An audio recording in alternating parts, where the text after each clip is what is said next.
The Passion of the Christ or Meet the Fockers? Meet the Fockers. Meet the Fockers, yeah.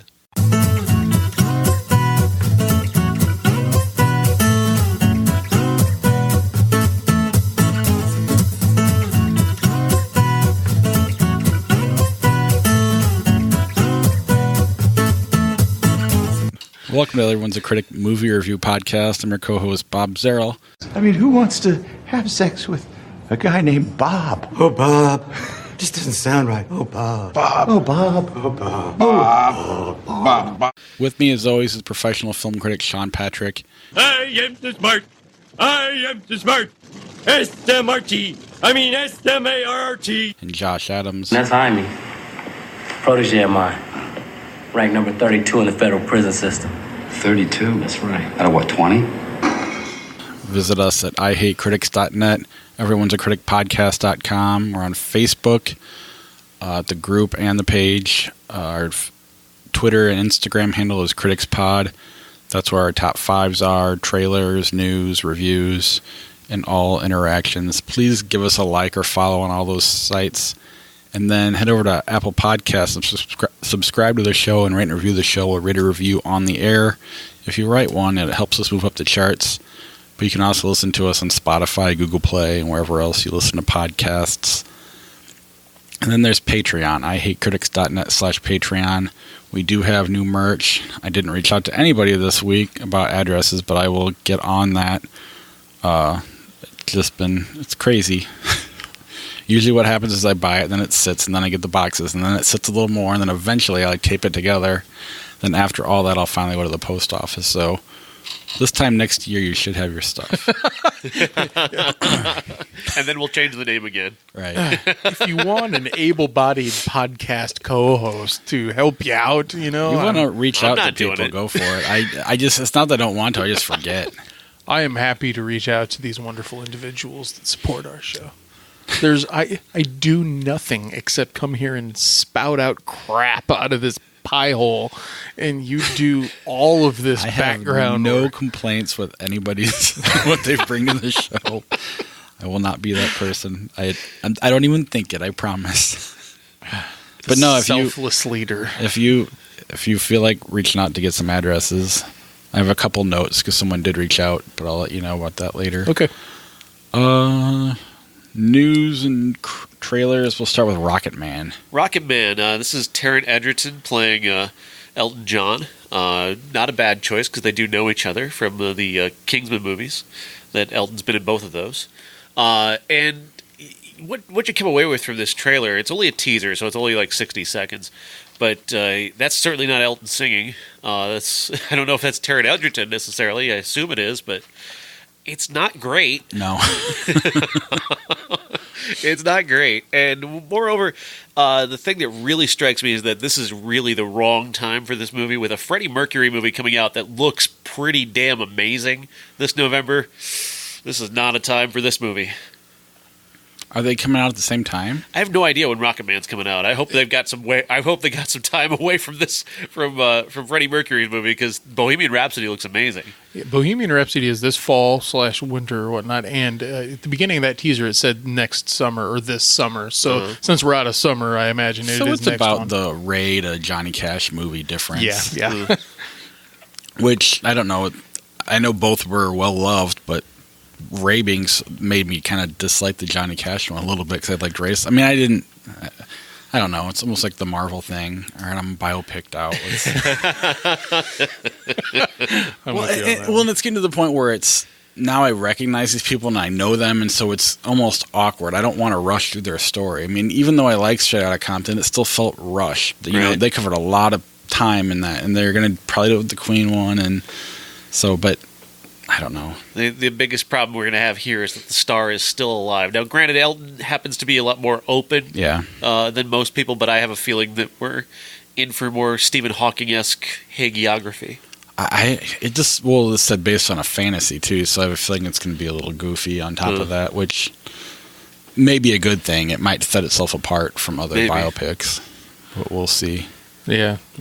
I like Elton John a lot, but I really don't like Taron Egerton, so I'm going to try really hard to bury that deep down and just enjoy this. I like Elton John a lot too. I like Freddie Mercury a lot more. I like Elton John outside of the 80s. Don't listen to the 80s. The 80s never happened. I don't know, man. That's kind of where I got the Elton. Well, wow. Yeah, if I say that I got all my interest from 80s music, then that doesn't really lend me to much. But it's not wrong if that's where you started and then went back. Stay in the 70s. It is where I started, and I had to discover the 70s later. I mean, that's how I was with Billy Joel. Start with the 80s songs, and then I realized I like the 70s ones better. Now, Queen, I did like. Was the Show Must Go On? That was 80s, wasn't it? What are you looking at me for? I don't know. Everything Queen did was amazing. That's true. The shittiest Queen song is better than most things out there. Yeah, that's very true. All right, Creed 2. I'm still not on board completely. I don't know. There's something about this that just isn't hitting me right. I think it's just I just don't trust this director. And that's the main thing that's holding me back. I just don't trust this director. It's hard to get as excited as Creed, but at the same time, nothing about this trailer makes me feel any different about it than that first one. If nothing else, a little more viable this time because they don't just flash Drago there like we're all supposed to remember it. But it has the potential to be like, if not as good as the first one, at least like worthy of the name Rocky or worthy of the name Creed, so to speak. It could be a Rocky 2 as opposed to a Rocky 5. You say worthy of the name Rocky, but there's a big level of good and bad in that series. I feel like I think it's too early in Creed's career to be going to Drago already. Like maybe we needed one more movie to really prove this franchise.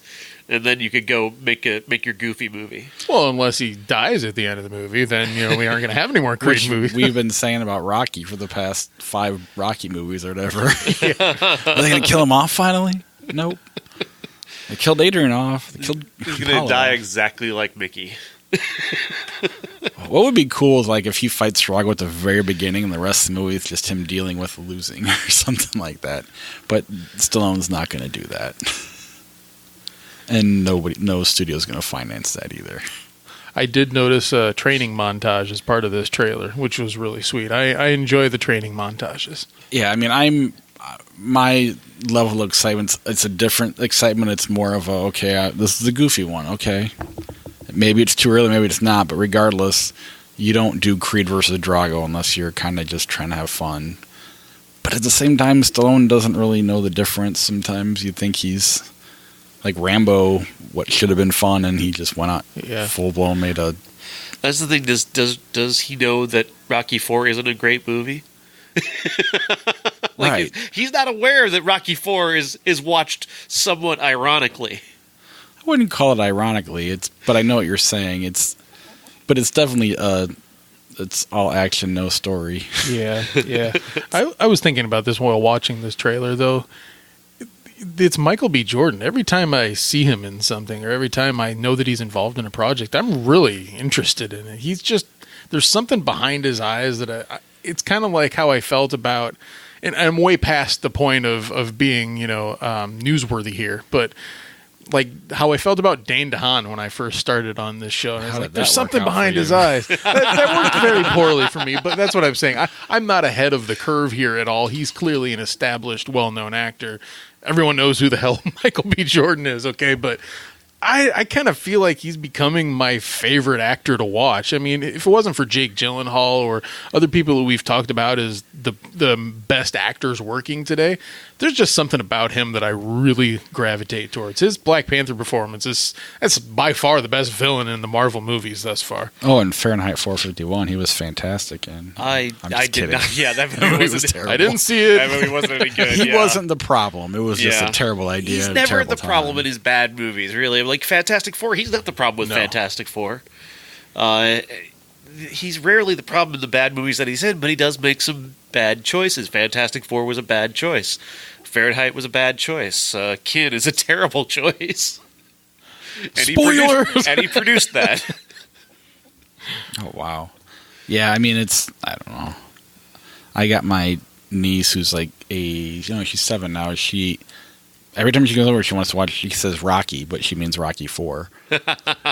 But so literally like 4 times in a row, she said that, and I'm like, fine, we'll watch Rocky, and I made her watch Rocky 1. And she wants so desperately to get my approval, and I'm telling this is the best one ever, and for a 7-year-old, it's not. Right. So she's pretending to like it, and I can just tell she's miserable. It's like, just wait. She's like, and he lost? I'm like, sorry. It's a life lesson there for you, kid. If you ever wonder why he loves Rocky, it's because Rocky loses.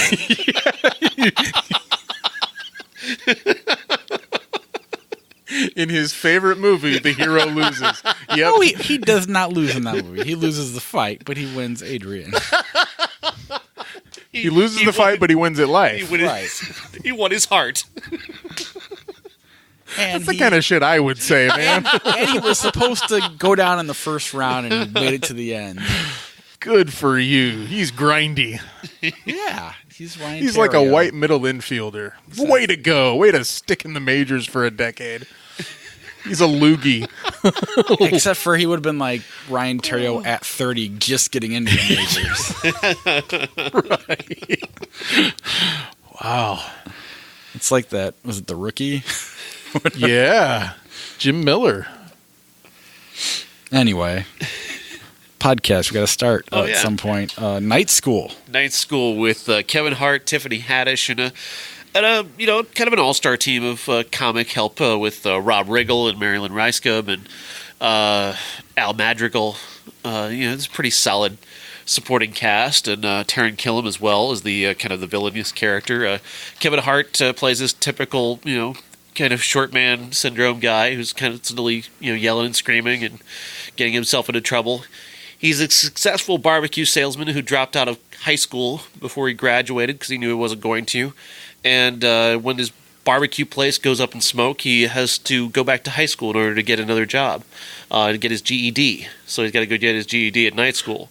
Tiffany Haddish is the teacher. There's no romance there. That she's not interested in him at all, which is nice. He's already got a girlfriend, and that's kind of a subplot that he's hiding this fact that he's lost his job and is trying to get through night school. Is trying to hide that from her. So obviously she starts to think that he's cheating on her. Typical. That's the thing that Malcolm Lee does, is that he makes these movies that you can predict, but then he allows his actors the space to do something fun with it. And that's kind of what he did with Girls Trip. That's what he did with the Barbershop movies. Just let these really talented people do something fun with a very predictable plot. And this is extraordinarily predictable. You know what is going to happen in this movie. It's not a spoiler at all here. You know where this is going. The key here is just allowing these actors to have a little bit of room to do something funny, and they do. I mean, I still laugh at that scene from the trailer. Even in the movie, I was still laughing at the scene from the trailer where he's working at the chicken place that's right next to the strip club, and if he stands in the right spot, he can smell both cocoa butter and chicken. Two of the world's greatest smells. I laughed again, even after the trailer. That I laughed after the movie. So not all the best jokes are in the trailer either, which is a rare surprise for a movie like this. This is not terrible. It's not great. I mean, it's far from Malcolm Lee's best work, but it's a typically Kevin Hart comedy where he just kind of does what he does, plays Kevin Hart and has some fun doing it. How does she do? She's good, yeah. She's much more limited than you think she's going to be. She's not the main character. It was as if like they were halfway through making this movie and then she became a star and they're like, uh-oh. Beef up her part, quick. People know who she is now. But she's good. Tiffany Haddish has got a very strong comic persona. Yeah. They seem like a good team on the talk shows that they do. Been fantastic. And if I had known or looked up that it was Malcolm Lee directing it, I own 3 of his movies. That must mean that he's speaking to me in some way, shape, or form. So I'll see this when it hits video.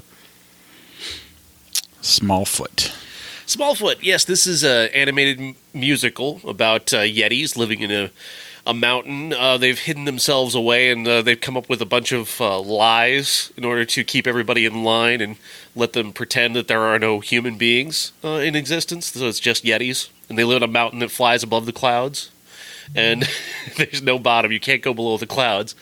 And Common is the guy who came up with all these rules, and he's got them on this vest that he wears, and he just pulls them out and shows you to, like, Smallfoots don't exist. But I found one. No, they don't exist. And that's the key, is that he does find one. Channing Tatum's character, Migo, finds a Smallfoot, and he tries to bring him back to the village, but he gets, comically misplaced, and he's going to go down. He tries to go and find another one, and he does. It's James Corden, and he brings him back to the village, and he starts to upset the rules of the land. This movie shouldn't be any good, but it's not bad. It's not terrible at all. In fact, I enjoyed this movie. The music is solid. Zendaya has got a beautiful voice, and the voice cast is really tremendous. They're having a lot of fun doing this. You can hear just how much fun they're having in their voices. And for once, James Corden, I didn't hate him, so that's a big plus.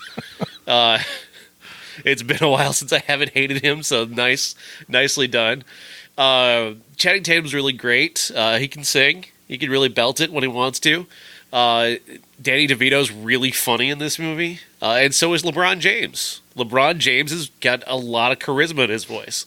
It took me a little while to recognize him, but once I did, I was like, man, he's really great.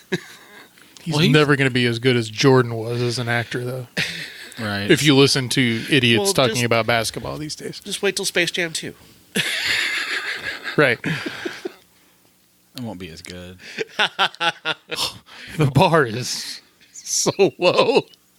Yes, but Jordan's won 6 championships and LeBron's only got 4, so you see. There are a number of things in this room that I could hit my head on repeatedly to achieve the kind of pain I want to dole out.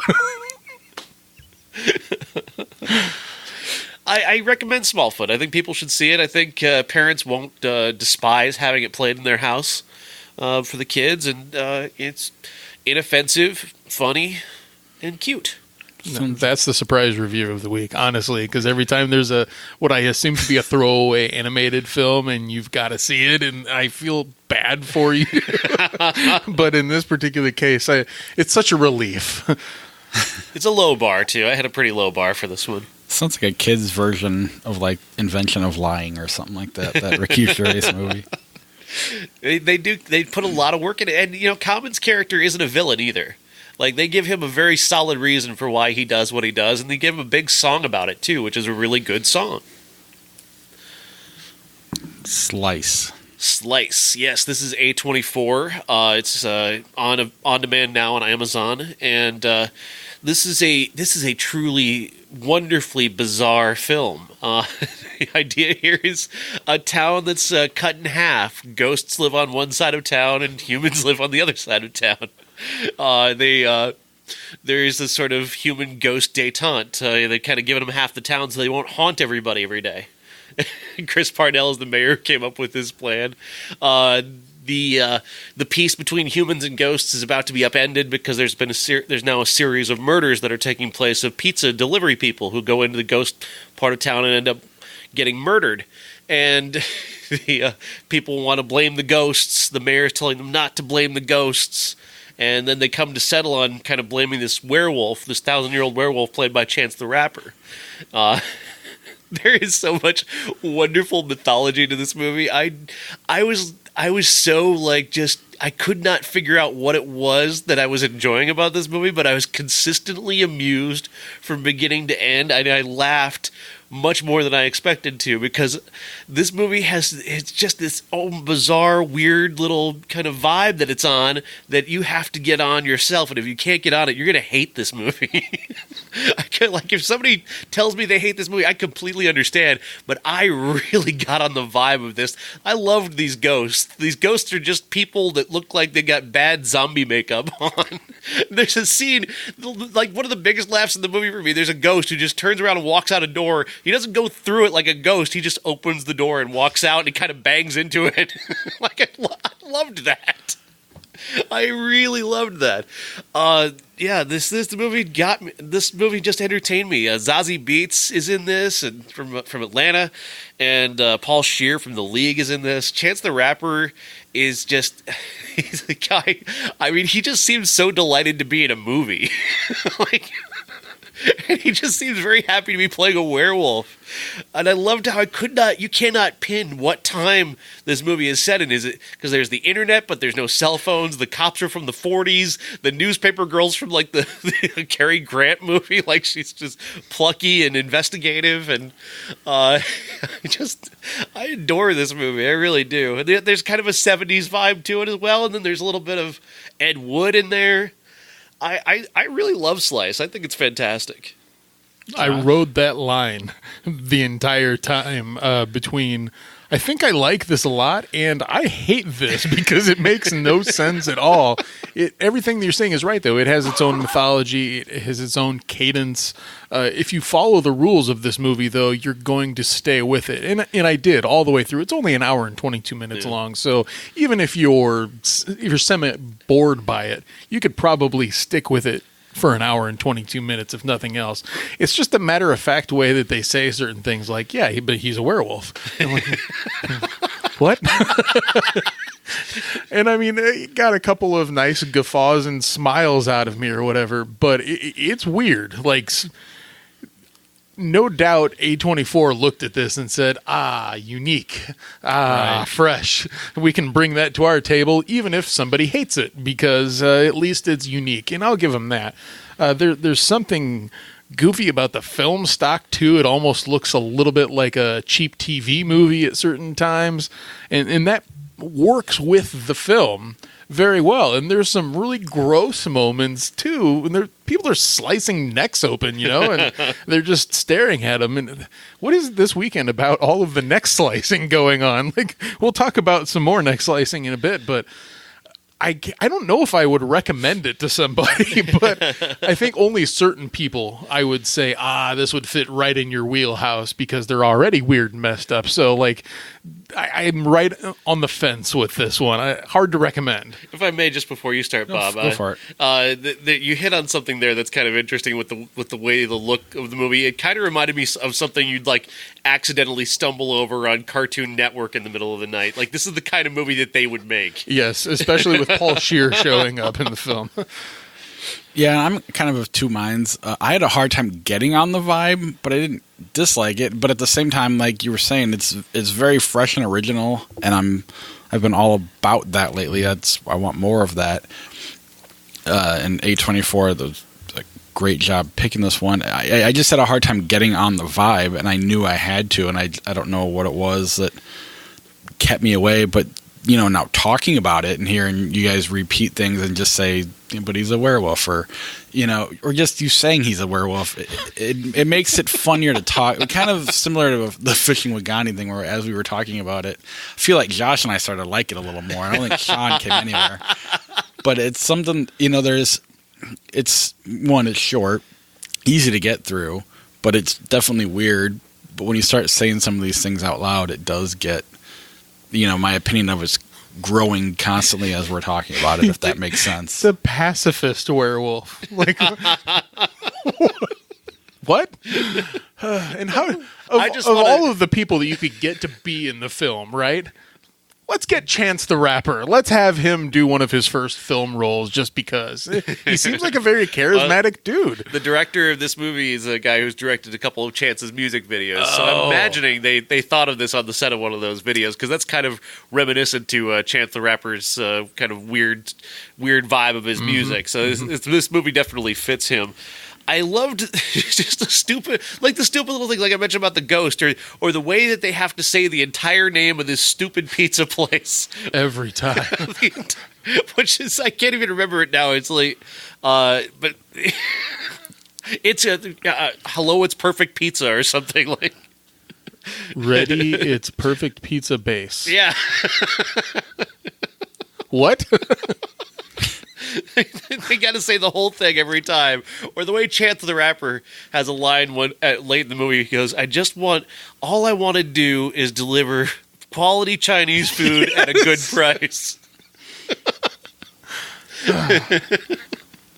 Yeah, I mean, it's one of those, I don't want to call it so stupid it's dumb, because it's all intentional, everything they're doing was with a purpose and it meant something, but I don't know, it's just, it's its own thing. I mean, if I had to choose between this and Mandy, I think I'm going Mandy, but Agreed. I do see why someone would choose this, but again, I could see why someone hates it too. But, I didn't hate it. I was just I couldn't get on I just knew I wasn't in the right zone when you're watching the movie. And it was kind of frustrating me because I had other things. It was my 20-year high school reunion this weekend. So my head was in other spots, and I was trying. I was trying hard. Hellfest. This one's garbage. No surprise there. This is a very typical teenage slasher movie. This girl goes back to where she lives to be with her best friend and this other girl that she doesn't like, and they're going to go meet boys at Hellfest because one of the boys has got them, VIP passes to this traveling horror show, which has a reputation because several years or 3 years earlier, somebody had gone to Hellfest and was murdered there by some guy and was hung up in one of the horror rooms, and everybody thought she was a prop until she started to smell really bad. So she was there for a few days before anybody found her. Which, that idea isn't bad. Like a serial killer who kills people at Hellfest and makes their bodies into props. Like, that could be an interesting premise for a slasher movie. But they don't even bother to use it. They use it twice maybe in the movie, and then they're done with it. That has nothing to do with the movie. And it's like, what are you doing? What, you just pissed away? The only good thing about this movie is that premise. They just piss it away so they can do the thing where she's constantly just painting themselves into a corner where, well, why didn't he just kill her right there? He's standing right there. He's standing right next to her. Why didn't he just stab her? He can just reach over and stab her right now. No, he's got to wait for her to walk into the bathroom and then go in the stall and then stand outside the stall all creepy like and then still not kill her and then have to be run off by somebody because he's a freaking idiot. This killer they paint themselves into like several corners like that where the killer has the main girl he's been following the entire movie and he just walks away from her so he can go kill somebody else at random. Like, that's just really, really awful. It's poorly directed. It doesn't look good. The kills aren't exciting or interesting. This is just a typical slasher movie, and it's got jump scares, and it's just an idiot film. Yeah, I can go see it. Nope. I don't think anybody did. Did it even make the top 10? I don't know. That's a good question. It's not in the top 5 for sure. It's not in the top 3. Yeah. 4 or 5. I got number 6. Yeah, that's way too high. The Nun beat it. The Nun made $110 million. Yeah. Jesus. Guess we're getting another one of those. More than likely, yeah. Simple Favors at 43. That's pretty nice. Yeah, that's good to see. I love that movie. All right. Box office is way more interesting than Hellfest, so. Yeah, Black Klansman, 47.8 on a $15 million budget. Cool. Man. All right. Anyway, back to the show. Put your top 5. Who's your top 5? Originally, I think it was like top 5 movie depictions of hell, and then Sean just like anything hell related. Yeah. I wanted to open it up because this is a really bad bunch of movies. So. There's not very many depictions of hell that I've seen. Jason from New Mexico had The Night I'll Possess Your Corpse.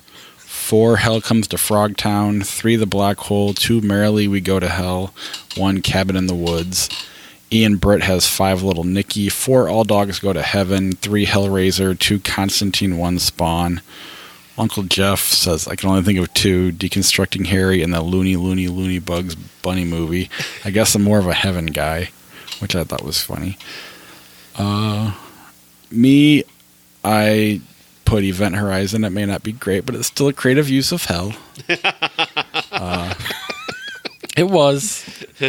Although Josh would call it, how did he word hereditary standard? Or I don't remember the exact wording. No one agrees with me. Oh, I know. That's why I brought it back up. 4, Bill and Ted's Bogus Journey. 3, What Dreams May Come. 2, South Park, Bigger, Longer, and Uncut. And while technically they didn't go to hell in Hereditary, they might as well have. Josh? Yeah, talking about this subject, another film came into my head, and it's going to kick What Dreams May Come out of the 5 spot, and that's Barton Fink. That's such a freaking delicious film, and especially the way that it ends, and then you think to yourself, wow, that allegory of writers really putting themselves in hell just to create something. Oh, that's interesting.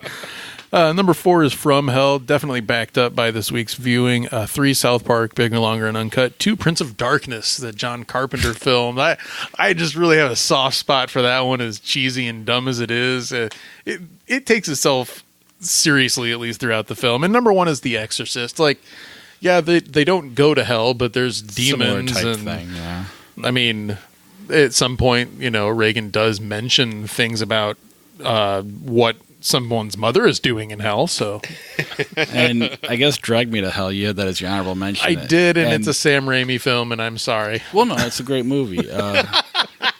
You get a brief glimpse of hell in there, I guess. But the ending to Drag Me to Hell is really what does it for the entire movie for me, because I did not see that coming, and I mean, I kind of did like a small little step back in the seat that I was in because it was that effective. Like, oh, they really ended it like that. Yes, that immediately elevated it past forgettable. I just gotta shout out Constantine. That movie is insanely watchable for not being a great movie. It is really watchable, and a terrific depiction of hell in that movie, I thought. Then From Hell obviously is going to be on my list because I picked that movie this week, and I absolutely love From Hell. But I want to also mention a movie that not a lot of people talk about, Silent Hill, which is its own unique vision of hell. Jacob's Ladder as well. And then South Park has obviously the best hell ever. Yeah, I couldn't remember Jacob's Ladder. I remember, I've seen it, but I don't really remember it. And yeah, it's like Vietnam vets dealing with post-traumatic stress, I think. And I think the director is Adrian Lyne. Am I right about that one? I don't remember the director. It probably could be, but yeah. Can't believe I forgot Barton Fink. Bugs me. Ladies and gentlemen, this is the main event for the linear, legitimate, and universally recognized Undisputed Classic. Our Undisputed Classic is From Hell. Yes, From Hell, the Jack the Ripper story with Johnny Depp as the Inspector Aberline. And this is the Hughes brothers, and I've liked a lot of what the Hughes brothers have done, but this is the only one. I think this is the only masterpiece that they've ever made, and I think this is a masterpiece. One of the things that happens to me in my job is that I see so many movies, and I see movies about serial killers a lot, and one of the things that you got to do for me is make it, unique. And this movie has just the most amazing production design. It's very much a style movie. There's so much style in this, in every aspect of it, every performance. There's just this little hint of just that little extra bit of style to it, that little extra something about it I really adore. Johnny Depp is playing his own, kind of unique vibe. It's kind of the opposite character of what he did in Sleepy Hollow. Aberline's Aberline's as smart as that character, but he's got a little toughness to back it up. Then you've got a terrific set of women as the prostitutes, who are all of these very unique and colorful characters. Ian Holm is amazing. That ending is extraordinary. Wow, they go right at it, just right at that ending. I really loved the way Ian Holm is portrayed in those final scenes. I thought that was epic to me.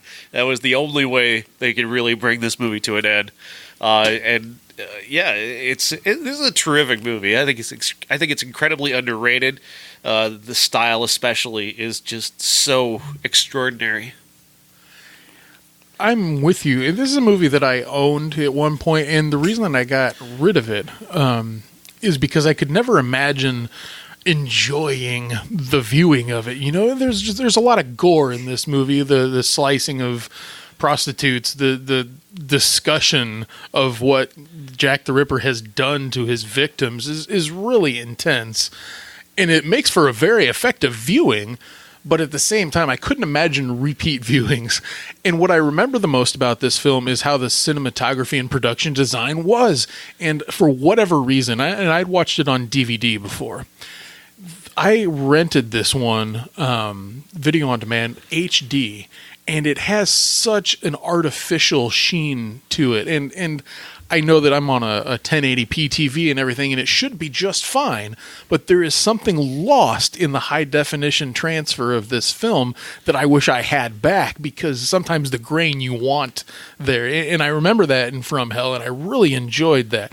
The Hughes brothers, to me, design-wise, they're right up there with any other director. And I remember, I think they did Menace to Society, if I'm not mistaken, and that is another masterpiece to me. I consider that to be above ones that are lesser known, such as Boys in the Hood. They're in the same genre about difficulties in the inner city. But this particular one, Johnny Depp sometimes annoys me because he has a little tick to a lot of his characters that in this particular case, he's kind of playing about as straight as you could imagine compared to a lot of his other characters. It's actually scary at some points too. If you think about somebody that, yes, they're a killer, but there's something supernatural to it, and the whole idea that an entire legion of people would come together and cover something up like that just to keep the good name of royalty intact. I believe it. 100% believe it. And the idea of these secret societies cropping up or whatever, I'll only add the smallest little detail here. My son has been going the past couple of weeks to this organization that aligns themselves with the Shriners and the Freemasons and everything like that. I'm like, really? This week I got to watch a movie about the fucking Freemasons and all of their connections and how they've covered stuff up and how creepy it is. But when Ian Holmes' eyes turn the shade that they turn in this movie, that's the part where I started to sell this one as, oh, it's way better than just something I'm going to forget when I'm done with it.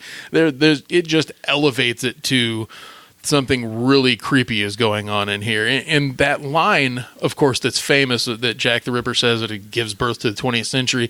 It's just something that you say is something creepy, right? But once he injects his performance into that, it gives that phrase life, and then you're actually legitimately scared of him. So this is a very effective movie. I just don't know if I would recommend watching it over and over again. You get a little depressed about the world.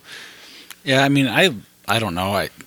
I'm feeling like I missed something because I like it. I think it's good, but I mean, throwing the word masterpiece around, I don't know that I'd even throw the word classic around, but I like the movie. So I don't know. I feel like either you guys are overrating it or I'm missing something, but I don't.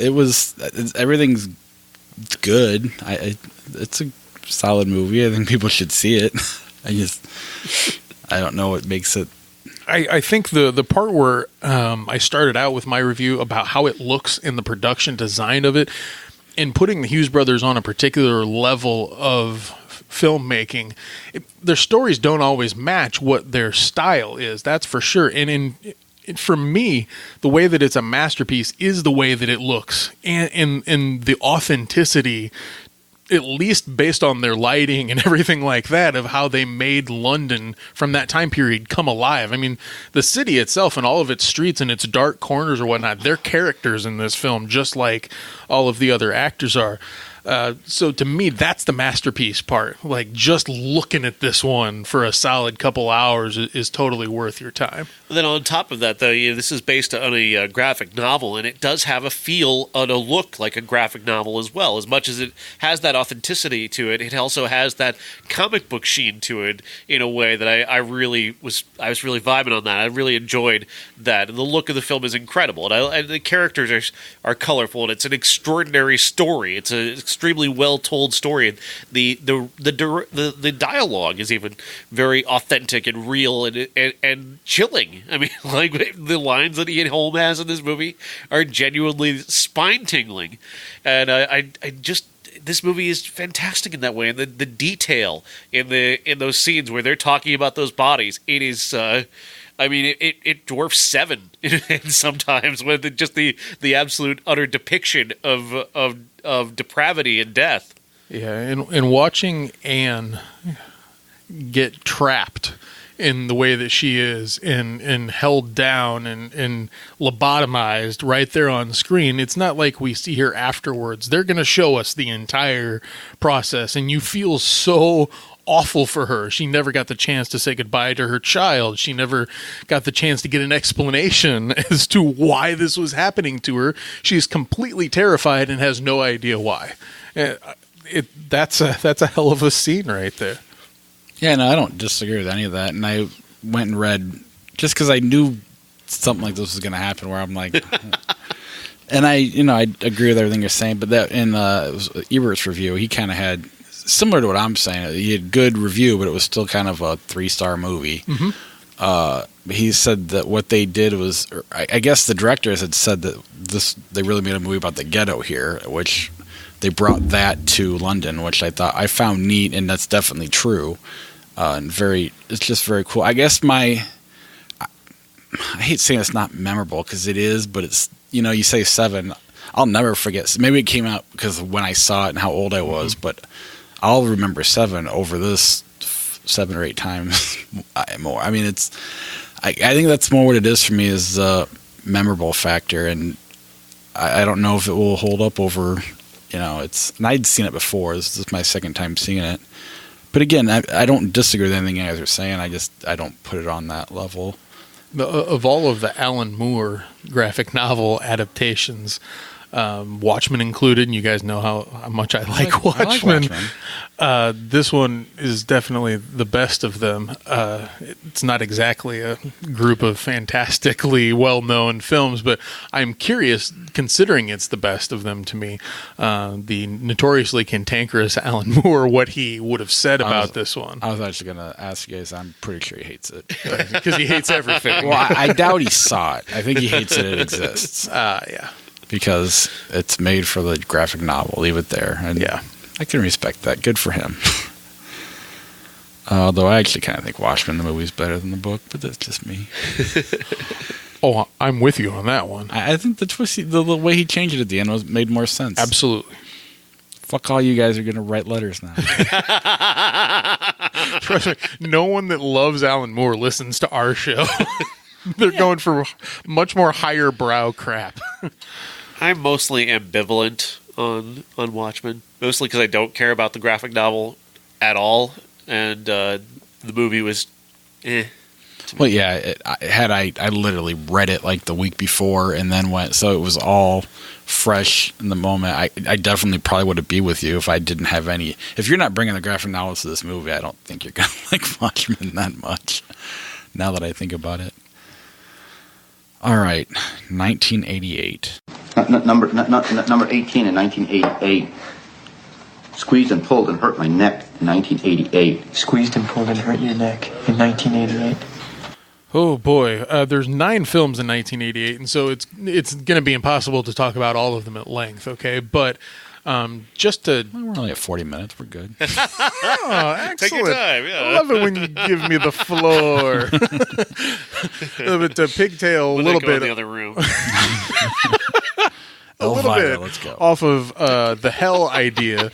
Halloween 4: The Return of Michael Myers turned 30 this weekend, and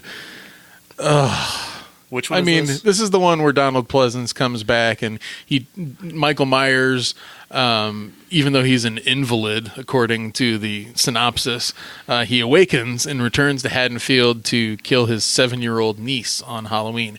Can Dr. Loomis stop? Who cares? Well, the funny thing is, I think they did a 5th one and maybe a 6th, but they had this new little storyline that they liked with Michael Myers. Or the fans like. I never got into this round of the Halloween movies, but they just abandoned the story to bring Jamie Lee Curtis back and do like H2O or whatever it was. right. And then Halloween Resurrection. And they never finished the storyline, and people were really pissed off about it. Of course. Oh, right, because the next one is when they bring in the other doctor in the back story of who Michael Myers Something like was, that. and he's like a defender of this evil, Masons. Now, I used to listen to a horror podcast, and they got me so interested that I went back and watched these movies. I'm like, what are you guys fucking talking about? Well, when it comes to the next Halloween movie, Halloween 5, the one with Paul Rudd, you got to watch the correct version of it. Because if you watch the theatrical version, it's just utter shit. If you watch the non-theatrical version, it's not terrible. It's almost watchable. Paul Rudd, huh? But it's it's hard to watch Paul Rudd though in this movie without like. Well, not this it's like movie. watching Anna Faris in a movie, and no matter how straight she is, you just know her from the Scary Movie movies, Right. or Leslie Nielsen. You're gonna laugh when she talks, and it's not. And Paul Rudd's not as bad, but in a movie like Halloween, it's kind of funny. So Leslie Nielsen couldn't have played Dr. Loomis, is what you're saying? I would have liked to see maybe in like Halloween. He was a serious actor, but definitely much better at the spoof. In Halloween themed movies, Elvira, Mistress of the Dark. Now, I remember Elvira very well from the 80s. Boobs. Yes. My Hey, dad was a Bernstein. fan of Elvira. Boobs. Right. But I never saw anything of, other than like her introducing something on some Right. sort of late night television. You or saw her whatnot. boobs. I did, but I mean, Most of them. It took me until my 30s to be more. No, never mind. It's all there is about this movie. The only reason she ever had a career, she put her boobs just right up there in your face. Good for her. Yeah. Like a true artist does. Morticia Adams, but with cleavage. More cleavage. Basically. Yeah. Okay, also this week, Heartbreak Hotel. The only reason this is of significance to me is because it involves kidnapping Elvis, and it's a Chris Columbus directed film. Fans of his work, Home Alone, Harry Potter, first couple films or whatever, might gravitate towards his work and have already known Heartbreak Hotel. I considered watching it as a result. I know the guy, but Weirdly, this is kind of like Elvis. They kind of like took the same premise and made that Star Wars that Star Wars fans movie where the fans go to Fanboys? fanboys. Yeah, this is the same Love idea that here. movie. They kidnap Elvis in this movie to take him back to their house so he could have sex with their dying mother. played by Tuesday Weld. You didn't like That's the- Fanboys? That's the premise of this No, movie. I hate Fanboys. Man, that movie is really bad. Oh, well, I understand why you would like it, but it's really bad. I think I like that it's bad. I like Seth Rogen in it. You're right. He's a great Star Trek fan. I mean, just I don't know. Just the idea of a Star Wars fan getting a Jar Jar Binks tattoo on their back is funny to me. Before it comes out, Misa have regrets. and then now they're assaulting women—not assaulting, but harassing women online. The same people. Of course. Fanboys remembers a more innocent time in Star Wars fandom. That's when they didn't have widespread access to the internet. Well, right, but the guys doing it probably have Jar Jar Binks tattoos that they're trying to cover up. It's true. That they didn't meet. They got too early because they're Probably. stupid. Also, one that I watched this week and have things to say about it is Punchline. This is a film until this week when I did the 1988 list and put it online. I had no idea it existed. I'd never heard of a Tom Hanks and Sally Field movie. Otherwise, I would have been all over it before this time. Because you just, like in my head, it's really cool to have an idea of an actor working with another actor that you really know, but you've never seen them work together or whatnot. But of course, Forrest Gump. I was going to say. But I mean, she's playing a caricature and he's playing a caricature, and the movie sucks. And in their natural elements here. Well, Tom Hanks plays kind of a douche in this movie. He's a stand-up comic that is really trying hard to get a break because he's tired of doing this nightclub routine. And Sally Field this may be very familiar to those of you that are watching TV right now, a housewife that finds joy in doing stand-up, and she really wants to learn the tools of the trade, and she wants to learn through Tom Hanks. There's a bit of a misguided romance angle in this movie that doesn't really work, but I enjoy watching the comedic process. And this movie talks about that a little bit. And it's authentic in its way because you see that they're not exactly like killing it all the time. They have struggles and they try and work on their format and everything like that. And I'm a kind of guy, I could never be a stand-up comedian because I'm just too self-conscious about every single little thing. So I have such a respect for comedians and how they do their thing. This movie is right in the thick of that. It's not a great movie. And like I said, there's a weird subplot that doesn't need to be there at all. But for a change, you get to see Tom Hanks being a dick for a good portion of the movie.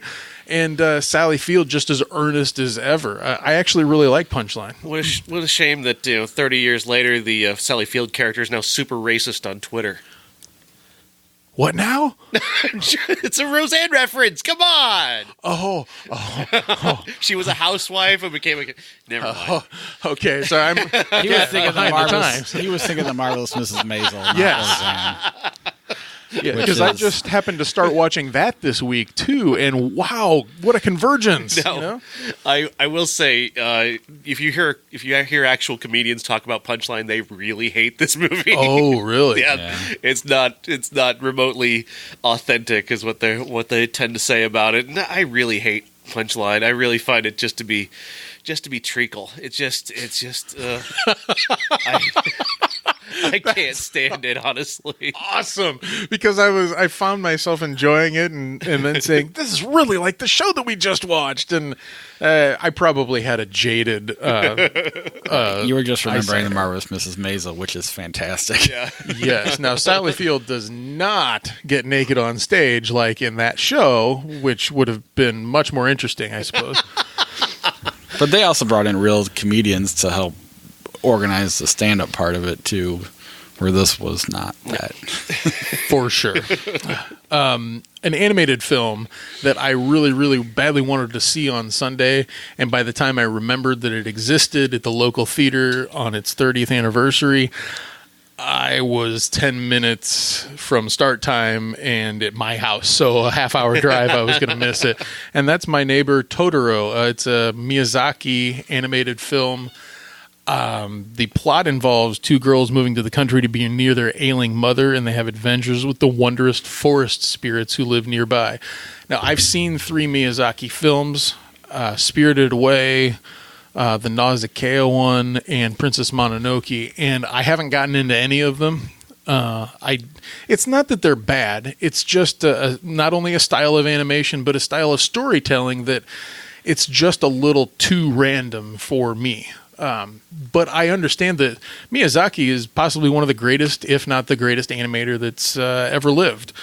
And he's still making stuff. Studio Ghibli or whatnot is very well renowned, and that's why Fathom Events is bringing back all of these films this year, and you can still catch them. But I did not see it this week. I can imagine that one of us has seen it. I've seen it, yes. It's incredible. Like most of Miyazaki's work. Anytime you say that, you sound like such a douchebag, but nevertheless, I have enjoyed just about everything of his. It's definitely true. You sound like a douchebag. Fuck you.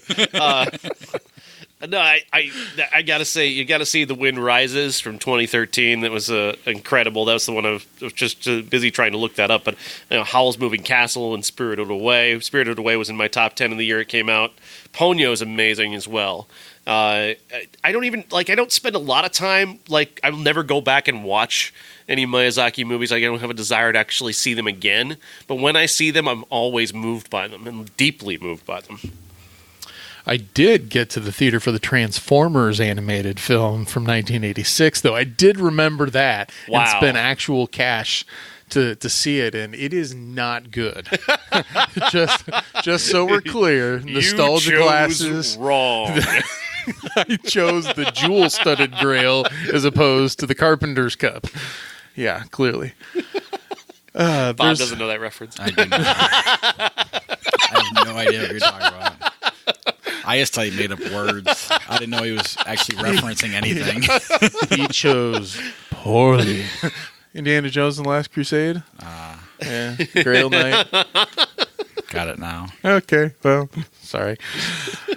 Nerds. Okay, there's a biopic about Charlie Parker this week. Clint Eastwood directed, Forrest Whitaker playing Charlie Parker. It's called Bird, and it's all about the life of that musician. Now, I know the name Charlie Parker. I know all the principles involved, and it is available to stream if you want to, but I didn't even know this movie existed until this week as well. Have you seen it? You're going to want to go back and check this one out. For your end of the year list, honestly, it's that level. So don't just watch Whiplash again. Yeah, Forrest Whitaker. I mean, he does what he does. He's authentic. That's his kind of his thing. In his roles where he's playing a real person, generally speaking. In Eastwood, if you know even a little about him, he's huge into jazz music, and so I can imagine that this would be a real passion project for him. And when he's dialed in, then he really makes good films. When he's more interested in pumping up patriotism, he makes the Paris movie, I guess. You can sense... Oh, man, that movie sucks.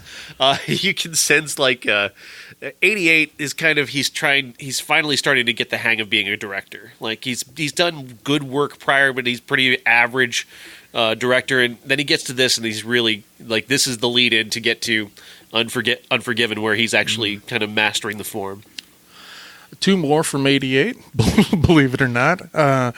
One called Memories of Me stars Billy Crystal and Jo Beth Williams. On his girlfriend's insistence, a disgruntled man tries to make peace with his high-spirited, street-smart, and often irritatingly careless father, a failed actor who never quit his dream to be a success.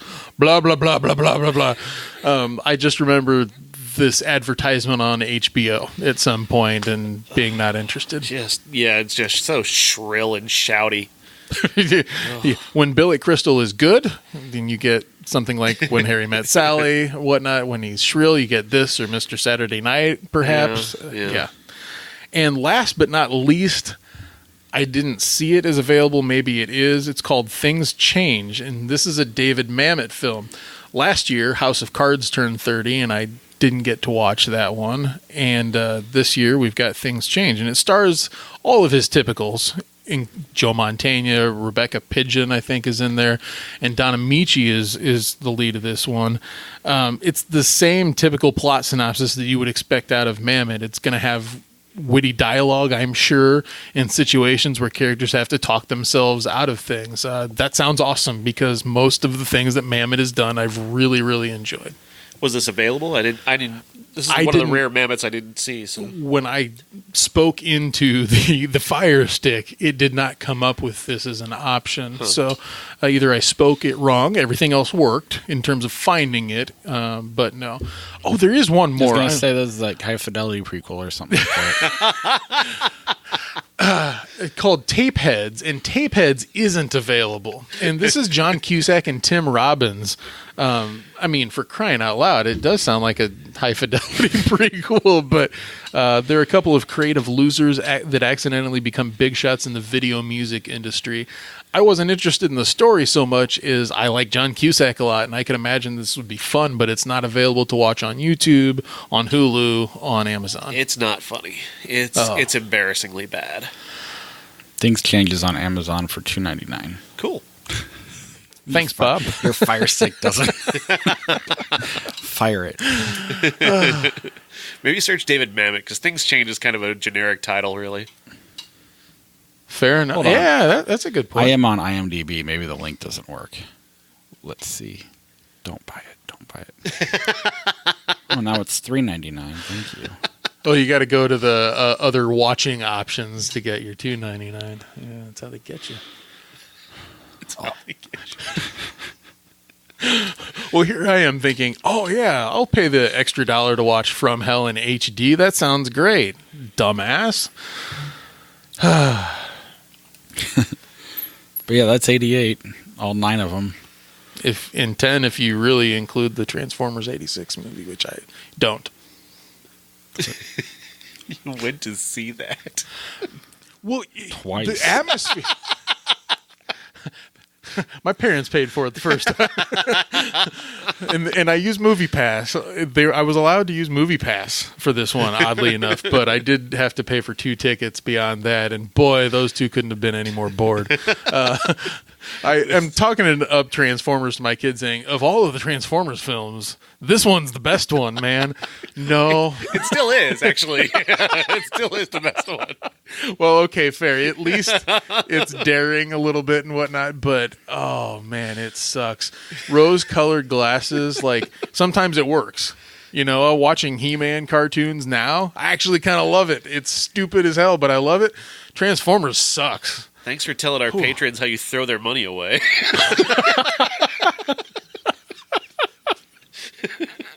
Well, you were able to comment on Miyazaki. I don't know. Miyazaki wasn't available on Movie Pass. Yeah, that's what it was. Right. Next week, we've got 4 classics or whatever it is. Sure. No, it's The Star is Born. A Star is Born, the remake, a remake of a remake of a remake of a remake, is coming out with Bradley Cooper and Lady Gaga, along with Venom. Our classic is Pick Your Star is Born, I guess. Pretty much. I might try to watch a couple of them just because it sounds like fun. Yeah, I'm going to watch... I already watched the 1937 William Wellman version, and I've got the 51 with Judy Garland and the 79 with Barbra Streisand. And then, of course, the brand new one this weekend. I'm not watching Glitter, though. I know Glitter is also a Star is Born movie by a different name, but I'm never watching Glitter again. Is that the Mariah Carey movie? Yeah. Oh. I'm watching Glitter. You'll represent for Glitter. Okay. I plan on trying to at least watch the Judy Garland one. I heard a lot about that growing up. And You really should try and watch the 37 version. Frederick March and Janet Gaynor. It's amazing. Are these long movies? That's the only thing I wonder. It's all under 2 hours. Like an hour 51. that means that it's on the... Honestly, when you're sitting there and you're watching a bunch of stuff and you look and you compare, like, boy, I could watch this 88 movie, or I could watch this one that's only an hour and a half long. It does tip the scales a little. There's A Star is Born from 2010. There is? Oh, it's a foreign film. No. That's about the time that Beyonce and Will Smith were going to make this movie. Yeah, that didn't happen. That almost happened. Will Smith and Beyonce. Ooh, the old one is free on Prime.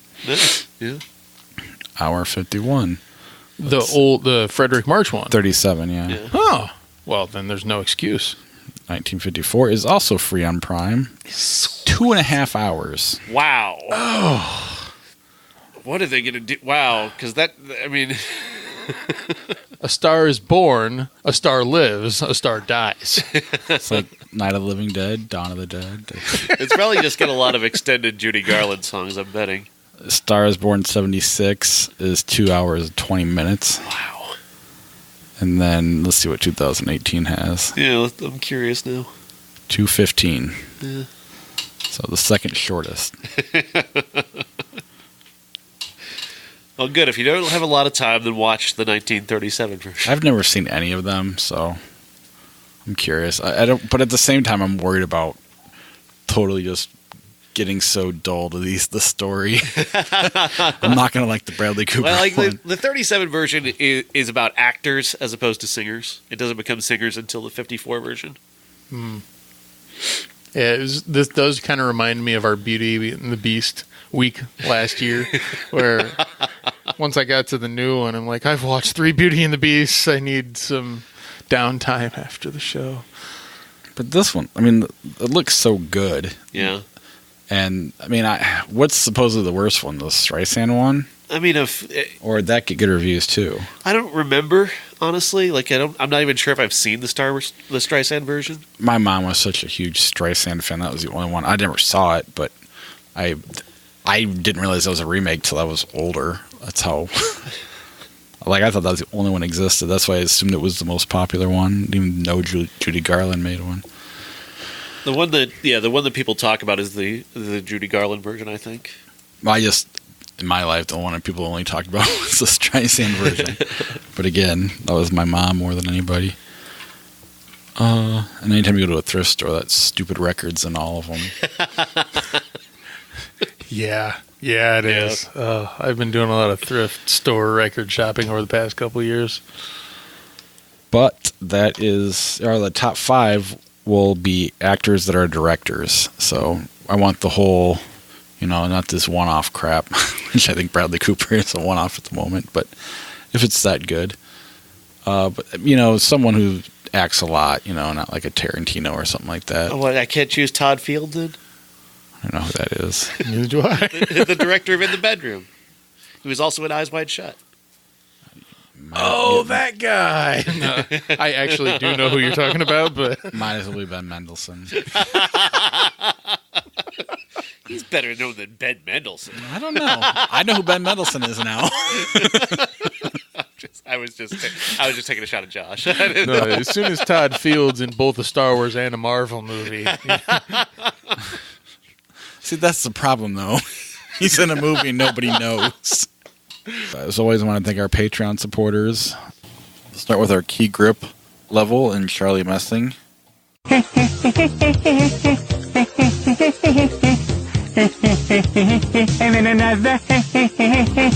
Our character actors, Josh and Christina. I think this is the beginning of a beautiful friendship. Our special effect level, Corey.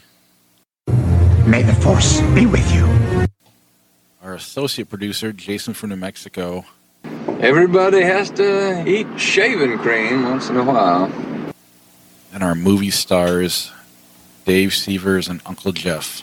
I want the truth! You can't handle the truth! If you want to be a Patreon supporter, head over to ihatecritics.net/Patreon. It's the best way to help support the podcast. What else am I forgetting? No, iTunes, Apple Podcasts. Please go there, subscribe to the show, rate and review the show. Like us on all the social media platforms. Critics Pod is our handle at Instagram and Twitter. I'll see you next week. That ought to do it. Thanks very much, Ray. And we're the 3 best friends that anybody could have. We're the 3 best friends that anyone could have. We're the 3 best friends that anyone can have. And we'll never, ever, ever, ever, ever leave each other. We're the best 3 friends that anybody can have. I mean the 3 best friends that anybody can have. That's right, the 3 best friends. I was laughed at because I always ask you guys if you want to play Flickchart and you never say no. And the reason I ask is like early on there was like a handful of times we said no because we were busy or something was going on. And so now and then a lot of times I'd cut that out. But do you want to play Flickchart? Well, not tonight. On the fence. Okay, fine. Yeah. I've been playing Flickchart like crazy during work times that I maybe shouldn't have. Well, because I've completely checked out of this job. I mean, I fucking hate it, man. So I'm just sitting there trying to occupy my brain with something other than misery, right? And so I'm like, oh, I forgot about Flickchart. So now I'm heavy, intense into it, right? I've got like 7,000 rankings and I've seen enough movies now so that the Flickchart's like, what about this thing we've already asked you about, And I'm up to 2,800 movies. And now I'm thinking to myself, boy, that seems really low. And that means I'm probably between, in my life, 3,000 to 3,500 movies that I've actually seen that are at least an hour long. And I've included animated, like home direct video DC films in this because it's an hour and a half. But then I thought, how many movies would Sean have seen? And I've got to like multiply that by at least a 5, right? An exponent of 5. You can say I'm 42, and I started really watching movies at 19. Yeah. 10,000, 10K easy. But I don't know how far are we on the show? Like, how many rankings have we done and whatnot? It says view all 861 movies on my Flickchart. Wow. It's not very many. No. But they limit our choices so much. Like every week it seems we get stuck with one movie. Sometimes we do that on purpose. I was playing around with it though, and it's a lot of fun to do like by actor, by director, and by decade. It's a lot of fun. I find that I've when seen you a lot do of by movies in the past actor, 20 is years. it still movies or is it actors? It's their movies. It's their movies. So, like, did George Clooney list in 34 of his So movies. you're just fighting up against his own movies? Yeah. Interesting. The Usual Suspects or 101 Dalmatians, Usual 1996. No matter what, 100 Dalmatians. Yeah. Did you pick 100 Dalmatians? No matter which version of 101 Dalmatians, The Usual Suspects is better. Gotcha. Pleasantville or Domestic Disturbance?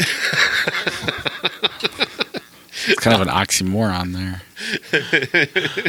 I dislike both of these movies, but I easily dislike Domestic Disturbance a great deal more. Interesting. Pleasantville, I wouldn't have imagined that you would have disliked. So, but I like Pleasantville a lot, actually. Yeah, Domestic Disturbance sucks really bad. Really bad. Sister Act or Brokeback Mountain? Brokeback Mountain. Yeah, I still haven't seen Sister Act, even though we had a nun week. So it's got to be Brokeback. Hot Shots or The Usual Suspects? Let's see. This is interesting. If you could watch one right now, what would you watch? I'd probably watch Hot Shots. Me too. I would go with The Usual Suspects because there's just as much comedy in that to me as Hot Shots. He'll flip you. He'll flip you for real. I don't know if there's just as much, but there's definitely comedy in it. Yeah. Right. Huh. Oh, I can put you in Queens. Oh, really? I live in Queens. Like, that's magnificent. Well, the funny thing about a lot of that was they were all annoyed with each other, and he just kept the camera rolling. Some of it was not even scripted. A lot of the Kevin Pollak stuff wasn't. You are so fantastic at knowing the backstories of a lot of these films and whatnot. You read more. In other words. I listen to Kevin Pollak's podcast. Oh. Okay. He's got a segment on his show where he's got a quick questions, and it's like Coke, Pepsi, whatever. One of them's Keith David or David Keith. For my money, Keith David. I agree. How about you? Sure, yeah. You don't care. Goonies or The Omen, 2006. Ugh, God, gee. Fishing with Gandhi. I'll go with the Goonies. Yeah. Bad Boys, 95. Bad Santa, 03. Bad Boys. Bad Boys. I think I'd go Bad Santa. Silence of the Lambs, The Bourne Ultimatum. Silence of the Lambs, just barely. Silence for me. Yeah, silence by a lot. Ooh, Planet Terror or Teenage Mutant Ninja Turtles, 1990. That's just mean. That is Fishing with Gandhi. Planet Terror. I mean, the rose-colored glasses for TMNT doesn't necessarily work either. I mean, it's fine, but... I'm with you. They're both trash. But it was trying to be trash, so because of that... Well, it achieves it. Exactly. The Game, 97, or Love Actually? Love Actually. Love Actually. I agree. Ocean's 13 or Love Actually? Love Actually. Love Actually. Black God, White Devil. I've never seen that. Ghostbusters 2. Nobody seen that one? I don't know. I was thinking of a George Burns film, maybe, but that's Oh God, You Devil, not Black God, White Devil. You might have to make that a classic for fun sometime. Has anybody seen Chocolate Strawberry Vanilla? I can't The say that I sequel have. to Black God, White Devil. Maybe. True Grit, 2010. Ghostbusters 2. True Grit. True Grit. I still haven't watched that after buying it. Life of Brian, Alien Resurrection. Life of Brian. Life of Brian. Planet Terror, Arctic Flight, 1952. Never heard of it. Planet Terror, Blazing Saddles. Blazing Saddles. Planet Terror. What's wrong with you? Blazing. It's a comedic preference. Mel Brooks doesn't get me as much as other comedy does. I'm going Planet Terror too. I don't know why you hate that movie so much. It's trying to be trash. And it achieves it. Right. I can even smell how bad it is coming off the screen. Lawrence of Arabia, Pirates of the Caribbean, The Curse of the Black Pearl. Lawrence of Arabia. Agreed. Even though I think it's overrated. Saving your choice. I have also noticed that even if you have like a very nice internet connection, Just a slow site. Flickcharts still runs slowly sometimes. And if you want to click undo after you've been doing it for a long time, it doesn't want to. And then you have to remember which one that you actually had seen so you can plug it back in. The X-Files or Nightmare on Elm Street? Nightmare on Elm Street. Well, it doesn't matter which X-Files film. I will still choose the X-Files. Nightmare on Elm Street. Castaway, The Princess Bride. Princess Bride. Castaway. Princess Bride. Gone in 60 Seconds. Cimarron, 1931. Safe to skip that one, I think. One Flew Over the Cuckoo's Nest. One Flew Over the Cuckoo's Nest. Agreed. That was one thing while watching From Hell, though. I kept wondering, has Johnny Depp and Nicolas Cage ever made a movie together? That'd be kind of weird. I don't know why I was thinking that during From Hell of all movies, because like you said, it's the straightest movie he probably ever had. Boy, that's a really good question. Yeah, I guess I don't know that it would work. I don't know. Maybe it's that Tim Burton connection, because he was almost in a Tim Burton Superman movie. Yeah. Did Cage ever make it into a Tim Burton movie? He got to play Superman once. Teen Titans Go. Teenage Mutant Ninja Turtles 2, The Secret of the Ooze, or Die Hard 2? Die Hard 2. Die Hard 2. And Flickcharts got something like going for Teenage Mutant Ninja Turtles 2. I saw that like dozens of times. Not today, because I was studious at work today. Face Off or The Birds? The Birds. The Birds. Sure. I did quote Nicolas Cage's line from that one just yesterday about the peach. The wrong Peach movie.